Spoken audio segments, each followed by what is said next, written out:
Kidlat News Updates. Ako po si Cesar Soriano para ihatid ang nangungunang mga balita sa buong kapuluan ngayon.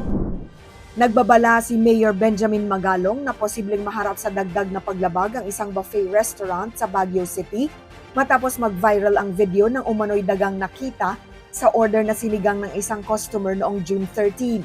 Ayon sa alkalde, iimbestigahan din ang ulat na muling nagbukas ang establishmento nang walang kaukulang clearance mula sa city government.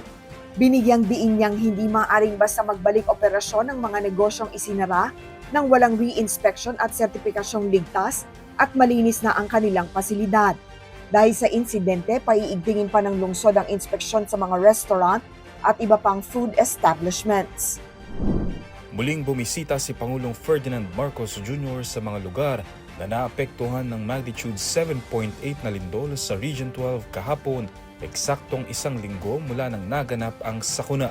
Bukod sa aerial inspection sa Glan Sarangani at pakikipagpulong sa mga evacuee, nagkaloob din ang pamahalaan ng 20 milyong pisong ayuda sa lokal na pamahalaan ng Glan, habang namahagi ang DSWD ng food packs, hot meals at 5,000 pesos na tulong pinansyal sa 453 na benepisyaryo.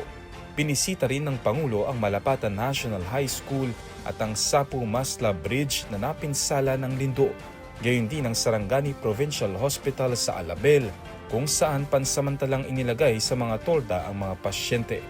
Pagbalik sa General Santos City, ipinagkaloob ng Pangulo ang 11 patient transport vehicles at kabuuang 278 milyong pisong Socio-Civic Project Fund assistance para sa mga apektadong lokal na pamahalaan upang suportahan ang kanilang programa sa rehabilitasyon. Ayon sa Office of Civil Defense, umabot na sa 65 ang nasawi, 36 ang nawawala at halos 1,400 ang nasugatan dahil sa lindo. Iniharap sa media ni National Police Commission o NAPOLCOM Commissioner Ralph Calinisan si Police Inspector 3 Jaime Hermogenes Flores Jr. na nahaharap sa reklamong grave threats matapos umanong bumunot ng baril at pagbantaan ng isang TNVS driver kasunod ng banggaan sa EDSA Mandaluyong City noong June 12.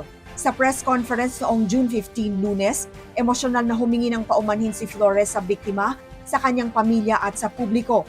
Inalis na rin siya sa pwesto habang nagpapatuloy ang administrative at criminal proceedings laban sa kanya.